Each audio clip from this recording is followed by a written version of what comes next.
다니엘서 7장 25절에 있는 말씀을 우리 지난번에 이어서 다시 보겠습니다. 다니엘 7장 25절. 다니엘 7장 25절에 보면 적그리스도가 말로 하나님을 대적하고 성도들을 괴롭게 할 뿐만 아니라 적그리스도 하는 일이 때와 법을 변개코저 한다. 그렇게 나와 있습니다. 다니엘 7장 25절에. 자, 다니엘 7장 25절에서 때와 법을 변개코저 한다고 그 얘기를 했었죠. 이거 지난 시간에 우리가 이어서 지금 하는 거예요.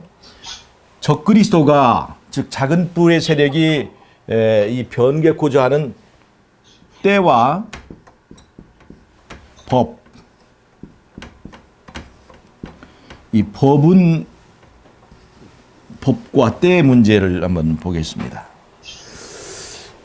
여기서 우리가 적그리스도가 변개코저 하는 그 법은, 변개하려고 했던 그 법은 우리가 십계명의 그 변개를 우리가 볼 수 있죠. 십계명의 변개. 그 십계명의 변개의 가장 핵심적인 것은 안식일 계명의 변개입니다. 개신교회와 카톨릭의 공통으로 그 변개의 그 내용 중에서 공통으로 꼽는 것은 이게 안식일 이 법령의 변개인데, 이 카톨릭이 종교 회의를 통해서 안식일 계명을 이제 안식일 일요일로 이렇게 바꿨습니다. 그런데 법은 그렇게 십계명의 변개를 말한다면 때는 뭐냐? 때. 이때 때는 뭐냐? 때는 우리가 보통 안식일 계명이 때와 법에 전부 다 적용하는 걸로 알고 있지만 사실은 이 때는 안식일 계명을 말하는 게 아니에요.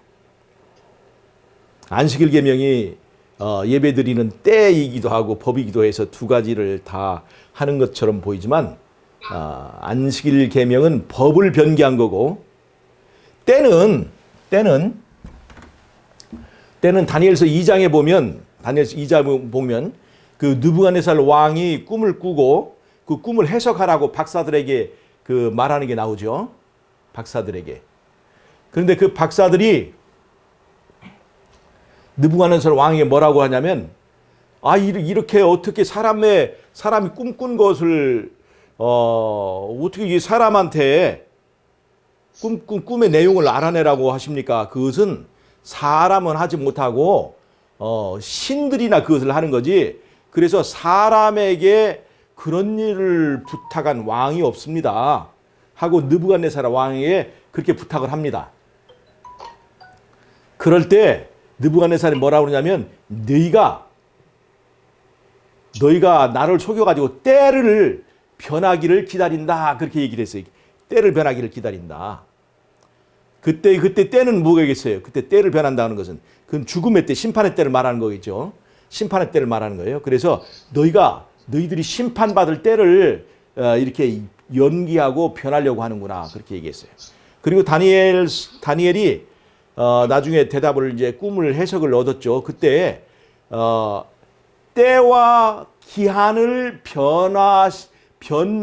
때와 기한을 이제 폐하거나 변할 수 있는 권한은 하나님께만 있다. 이때 때와 기한, 이때 때는 바로 다 심판을 말하는 거예요. 그리고 다니엘서에서 다니엘이란 뜻이 하나님을 심판하신다 그런 뜻인데, 다니엘서의 내용이 바로 하나님의 심판에 대한 그 내용을 말하고 있어요. 하나님은 심판하신다. 그래서 그 심판하시는 법적으로 하나님의 백성들을 너희들은 확실하게 합법적으로 구원받았다라고 하는 것을 심판하여서 선고하는 것이 바로 다니엘서에서 그 정한 때의 확실한 그 메시지예요. 정한 때의 목적이에요. 그래서 다니엘에는 정한 때가 있는데 성도들은 그것을 기다리는 거예요. 드디어 합법적으로 구원을 이제 선고받는 날이기 때문에. 그래서 그 때는 뭐냐면 심판의 때를 말하는 거예요. 심판의 때. 그래서 다니엘서 2장과 연결해서 우리가 생각할 때 그 앞에 있는 때는 심판의 때를 말하는 거예요. 심판. 하나는 안식일 계명, 계명의 변개. 이 두 가지를 말하는 걸 알 수가 있어요. 자, 그러면 적그리스도의 공격 포인트가 뭐예요? 하나는 계명을 변개하는 것입니다. 또 하나는 심판에 관하여 그 무력화하는 것, 심판을 무력화하는 것. 요즘에 그래서 이상구 박사나 뭐 박영호 목사나 이런 사람들이 나와가지고 심판이 없다, 뭐 심판은 지나갔다 이렇게 말하는 심판을 무력화하는 것들도 전부 다 적그리스도의 계획 속에 들어있는 그 하나의 흐름이라고 보면 돼요. 하나의 흐름이라고 보면 됩니다. 자, 그런데 다니엘서에서 우리가 어떻게 적그리스도는 어떻게 그러면 때를 변개하려고 하는가? 심판의 때. 하나님께서 심판하라고 작정된 때를 적그리스도는 어떻게 패하거나 막을 수가 있는가? 다니엘서 2장에 보면 그 바벨론의 박사들이 왕에게 뭐라고 얘기하냐면 이것은 인간으로서 할 수 없는 일이다. 할 수 없는 일이다. 그래서 인간으로서 할 수 없는 일이라고 하는 것을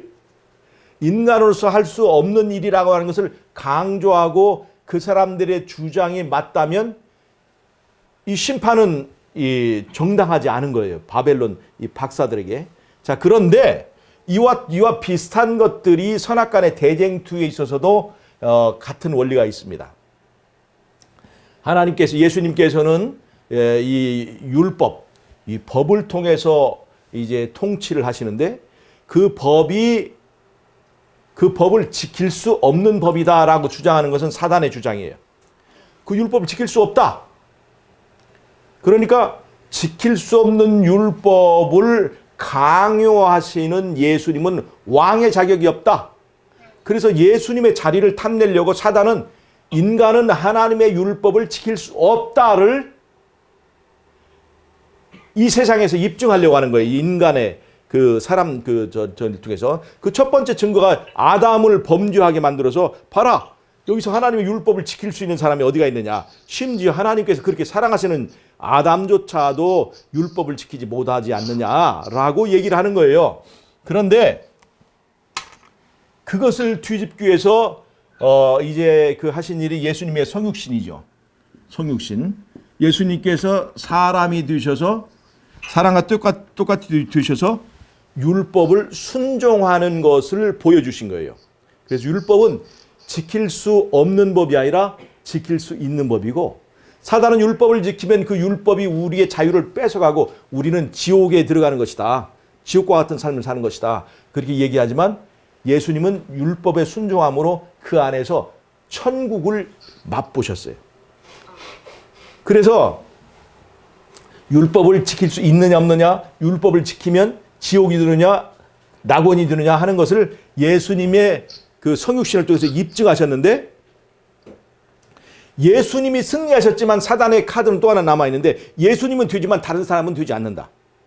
그러니까 예수님은 자신은 그렇게 될지 모르지만 예수 믿는 사람들이 예수님과 같이 흠없는 삶을 사는 것은 그것은 불가능하다라고 사단이 주장하는 거예요.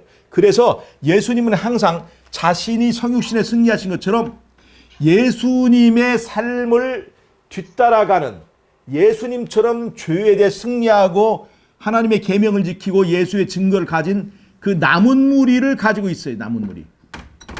이 남은 무리를 통해서 예수님만 그렇게 되는 것이 아니라 어린 양이 어디로 이끌든지 따라가는 사람들은 예수님처럼 똑같이 흠없는 삶을 살게 되고 예수님처럼 똑같이 율법에 순종하게 되는 그런 삶을 사는 것을 입증하는 그 시대의 이 대쟁투의 승리의 증거물들을 가지고 있어요. 그들을 우리가 남은 무리라고 하는 거예요. 남은 무리. 근데 사단은 이 남은 무리가 어느 시대든지 끊어지기만 한다면 그것은 봐라. 이런 사람들 어느 시대에는 그 사람들이 끊어지면 봐라. 이것은 사람들이 할 수 없는 일이라고 하는 이 극히 일부분만 그것이 불가능하다 할지라도 그것은 누가 승리하게 되냐면 예수님이 승리하게 되는 거 사단이 승리하게 되는 것이기 때문에 사단은 그 남은 무리를 끊어내기 위해서 갖은 노력을 하는데 그 중에 그 노력의 일부가 뭐냐면 매일 드리는 제사라고 표현된, 매일 드린 제사를 패한다고 이렇게 얘기를 했는데 그것은 매일 드린 제사가 아니고 매일의 봉사를 말하는 거예요. 예수님과 우리의 개인적인 관계를 형성하는 일, 예수님을 우리가 개인의 구주로 영접하는 일. 그래서 제사장의 두 가지 봉사, 해마다의 봉사와 매일의 봉사가 있는데 해마다의 봉사는 이스라엘 전체를 위하여 예수님께서 하시는 봉사고 매일의 봉사는 예수님과 우리의 개인적인 관계를 맺는 건데 내가 예수님의 예수님을 개인의 구주로 영접하게 되면 예수님의 십자가의 공로가 나에게 이제 적용되게 되어서 내 죄가 이제 예수님의 공로로 해결이 될 뿐만 아니라 우리 안에서 예수님의 본성을 나누게 되므로 우리도 예수님처럼 죄를 이기게 되는 그런 일을 할 수 있는 그것에 근거가 되는 것이 이 매일 드리는 예수님의 매일의 봉사예요. 그 매일의 봉사를 이제 패하는 일, 그것이 사단의 이제 주요한 그 공격 포인트가 되는 겁니다. 그것은 뭐예요? 어떻게 해요? 예수님 하늘 성소 대신에 이 땅에 가짜 성소 천주교, 카톨릭을 만들어 놓고 가짜 공간 성소죠. 예수님께 죄를 고백하지 않고 인간 신부에게 고백하게 만들고 예수님을 바라보지 않고 인간 신부들을 바라보게 만들어서 그 하늘 성소에서 예수님의 우리를 위한 중보를 무력화시키는 거. 그다음에 또 하나는 가짜 시간 성소 안식일을 일요일로 바꾸는 겁니다. 안식일은 바로 사람과 인간의 만남을 말하는 것인데 바로 그런 안식일을 폐하고 가짜 시간 성소인 일요일을 이렇게 만듦을 통해서 사람과 예수님과의 만남을 원천 봉쇄하려는 그런 것들이 이 작은 뿔의 세력, 이 사단의 그 세력에 의해서 이제 자행이 됐는데 그것이 바로 매일 드린 제사를 패한다. 그렇게 표현이 된 겁니다. 자, 그래서 이런 걸 통해서 그 시대마다의 이 남은 무리가 이어지는데 그 남은 무리에 대하여 공격하는 것이 바로 사단의 공격입니다. 만약에 이 남은 무리가 어떤 부분, 어떤 시대에 끊어졌더라면 하나님의 심판은 계시되지 못했을 거라는 말이에요. 그래서 계시록 6장 9절부터는 거기에 제단 아래 죽은 그 하나님의 계명과 예수의 증거를 인해서 죽임을 당한 영혼들이 우리의 피를 신원하여 주지 아니하시기를 어느 때까지 하시려나이까라고 이렇게 물을 때 거기서 그 말씀하시기를 조금 더 너희들이 쉬고 너희 형제 동무 종들과 너희 형제들도 너희처럼 죽임을 당해서 수가 차기까지 기다리라 그렇게 얘기를 했어요. 다른 말로 하면 이 남은 무리는 그 예수 믿는 사람들의 순교와 피를 통해서 이어지는데 그 피를 통해서 그 계속 남은 무리가 이어져 나가야 마지막에 그 심판이 계시가 되고 그 심판을 통해서 너희가 승리할 수 있다는 것을 보여주는 거예요. 즉 심판이 열리려면 수가 차야 돼요. 남은 무리의 수가. 그리고 그 심판이 마치려면 어떻게 되느냐? 그때는 또 남은 무리의 수가 차야 되는데 그것이 바로 심판을 마치게 하는 수가 차는 것이 바로 14만 4천이라는 거예요. 14만 4천은 12 곱하기 12 인간 유형을 144개 나누고 거기다 곱하기 1000을 했어요. 144개 유형은 인간의 이런 144개 유형 속에 모든 인간이 들어가서 어떤 인간이든지 어린 양이 어디로 이끌려 따라가는 자들에게는 똑같이 예수님이 승리한 것처럼 승리할 수 있다는 것을 보여주고 곱하기 1000은 지역적으로 어떤 지역에서만 나오는 게 아니라 어떤 지역은 불가능한 것이 아니라 모든 지역에 다 똑같이 그것이 이제 골고루 분포되어서 나타난다고 하는 그 14만 4천이라고 하는 그 무리는 바로 예수님이 대쟁투에서 예수님의 주장이 옳다는 것을 입증하는 증거물이 되는 거예요. 그래서 사단은 이 심판이 마치면 자기가 죽는 걸 알기 때문에 14만 4천 중에서 한 명이라도 부족하게 만들면 이 재판이 끝날 수가 없는 거 알기 때문에 이 14만 4천인이 완성되지 못하도록 지금도 그렇게 노력을 하고 있다는 것. 이것이 바로 이런 일을 통해서 사단은 자기가 죽을 수밖에 없는 심판의 때, 그 심판의 때를 변개하려고 한다는 거예요. 즉 남은 무리를 핍박함을 통해서 그 다음에 14만 4천의 형성을 방해함을 통해서 자신의 운명을 연장할 수 있기 때문에 이렇게 때를 변개하려고 한다는 겁니다. 사단은 또 왜 법을 변개하려 하느냐? 마지막 때에 이 변개된 법에 익숙해진 사람들이 진짜 하나님의 안식일이 어느 때라는 것을 알아도 절대로 그것을 법을 이제 순종할 수 없도록 하기 위해서 이 법을 변개하고 오랜 몇백 년 아니 한 2000년 동안을 거기에 익숙하게 습관들게 만들어서 마지막 때 어떤 사람도 하나님 계명을 순종할 수 없게 만들게 하기 위하여 이 법을 변개한다 하는 것입니다. 자, 그래서 사단의 두 가지 공격 포인트, 그건 바로 심판에 관한 것과 그 다음에 법에 관한 것, 안식일에 관한 문제라는 것을 우리가 알 수 있습니다. 그래서 우리 교회에 두 가지 중요한 기별이 있다면 바로 안식일에 관한 기별하고 이 심판에 관한 거예요. 심판에 관한 거. 그런데 지금 사단은 지금 뭘 흔드느냐? 바로 이 심판에 관한 그 기별들을 흔드는 것입니다. 심판을 무력화시키는 거예요. 자, 그 다음에 또 하나 제가 이제 오늘 말씀드릴 것은 사단의 두 가지 공격 포인트가 다니엘서 7장 25절에 나와 있고, 그 다음에 대쟁투에는, 선악과는 대쟁투에서는 마지막 때에, 즉 예언의 시내는 마지막 때 사단이 사용하는 두 가지 전략이 있는데 그것이 뭐냐? 두 가지 전략이, 하나는 일요일 신성설과 또 하나가 뭐냐면 영혼불멸설이라고 그랬어요. 영혼불멸설.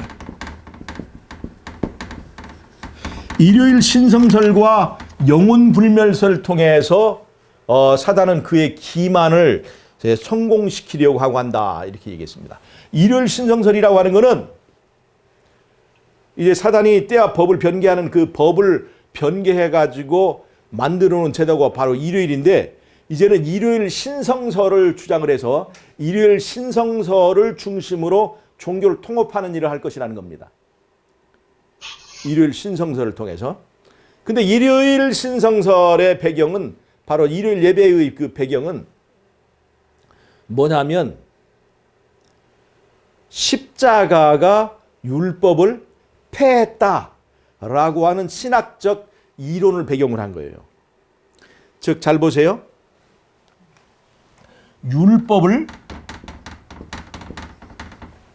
폐하면 누구의 권위가 손상되는 겁니까? 율법의 주인이 누구예요? 율법의 주권자가 바로 예수님이죠. 말씀의 주권자인 예수님이죠.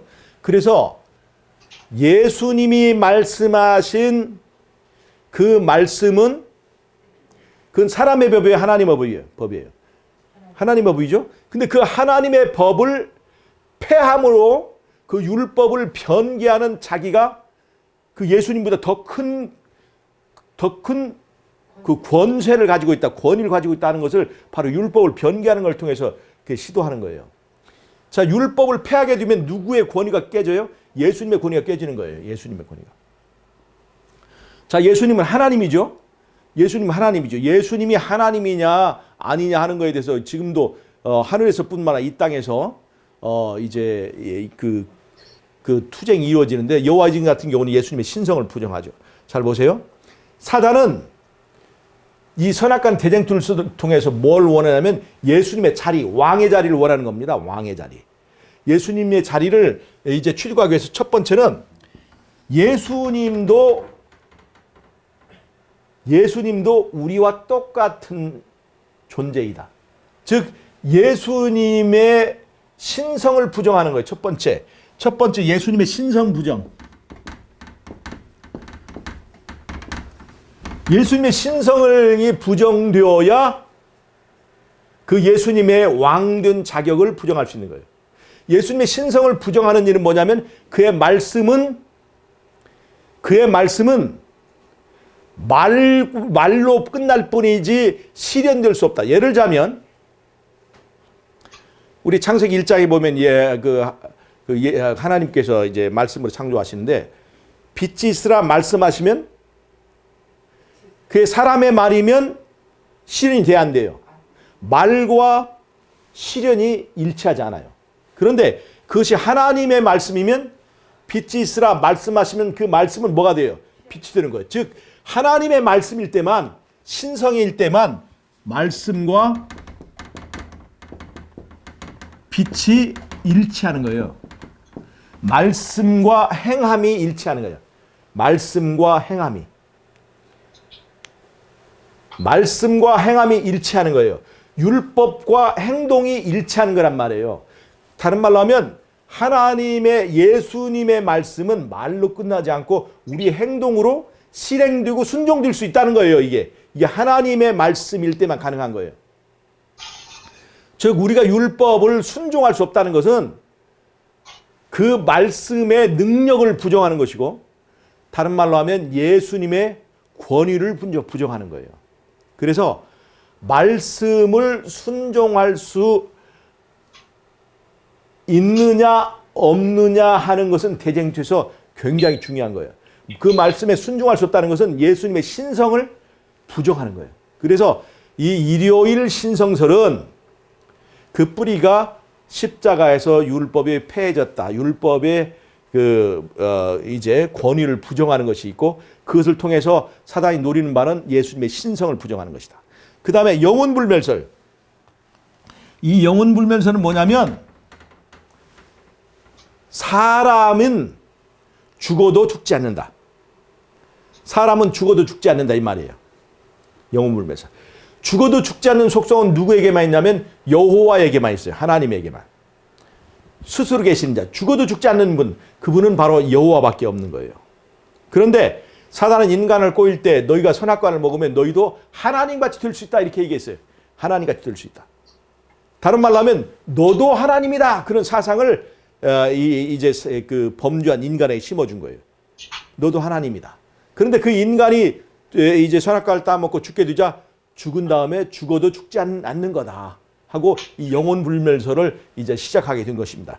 즉 영혼불멸설의 핵심은 뭐냐면 사람도 하나님처럼 죽지 않는다 하는 거예요. 다른 말로 하면 사람도 하나님의 일종이다 그렇게 얘기를 하는 거예요. 사람도 하나님이다. 자, 예수님의 자리를 차지하기 위해서 첫 번째는 예수님의 신성을 부정하거나 또 하나는 뭐냐면 인간을 신성의 반열에다 집어넣는 거예요. 예수님의 신성은 깎아내리고 우리는 흙으로 만드는 인간이 죽어도 죽지 않는 하나님의 속성을 가지고 있다라고 하는 스스로 하나님이라고 주장하는 거예요. 이 두 가지 전략. 하나는 예수님의 신성을 부정하는 전략과 하나는 우리도 신성이 있다라고 하는 두 가지 전략을 가지고 사단은 선악간에 대쟁돼서 예수님을 왕으로 몰아내는 일에 사람들을 이제 속이고 또 그렇게 가르치고 있다는 것입니다. 그래서 오늘 우리가 사단의 첫 번째 다니엘 7장 25절에서 말하는 공격 포인트는 하나는 때와 법을 공격한다. 그 다음에 마지막에 사단의 그 중요한 그 공격 전술 중에 하나는 일요일 신성설과 하나는 영혼불멸설이다 하는 것을 우리가 말씀드립니다. 이 영혼불멸설로 말미암아서 인간이 하나님과 같다라고 하는 그런 사상이 들어갔을 뿐만 아니라 이 영혼불멸의 파생적인 것으로 강신술이 나오게 돼요. 마지막 때 하나님께서는 하나님의 말씀과 함께 그 말씀의 권위를 그분의 성령의 그 이적과 기사로 이제 인칠 것인데 하나님의 말씀에 권위를 주는 그 성령의 역사에 대적하는 것이 뭐냐면 거짓 말씀, 일요일 신성설, 변개된 말씀, 그 일요일 신성설에다가 이 강신술이라고 하는 가짜 신들, 가짜 신들의 이적과 기사로 사람들을 현혹할 것이라고 하는 것입니다. 그래서 사단의 두 가지 마지막 때의 이 전략은 뭐냐면 바로 일요일 신성설과 그 다음에 영혼 불멸설이라고 하는 것을 여러분들이 이해를 하시기 바랍니다. 사단의 전략에도, 사단의 종교에도 거짓 신의 역사가 마지막에 일어납니다. 심지어 하늘에서 불이 땅에 내려오기까지도 할 수 있는 그런 일들을 이 강신수를 통해서 해낼 것입니다. 여러분, 이것은 이런 것이 사단의 전력이라는 것을 잊지 마시고 마지막 끝까지 우리가 승리하고, 그 다음에 우리가 심판의 그 기별들을 이렇게 혼란케 하고 또 부정하는 무리가 나올지라도 그 당연하게 생각을 하고 이상한 일이 아니다. 이것은 사단의 전략 가운데 들어있는 것이다 하는 걸 생각하고, 여러분 특별히 마지막에 살아남게 하기 위하여 하나님께서 우리에게 주신 선물이 바로 예언의 신의 선물이라는 것을 꼭 잊고, 예언의 신을 존중하는, 예언의 신대로 성경과 예언의 신 하나님의 계명을 지키고 예수의 증거를 소중하게 여기는 저와 여러분이 되시기를 바라면서 오늘의 말씀을 마치도록 하겠습니다. 아멘. 자, 거기 아멘.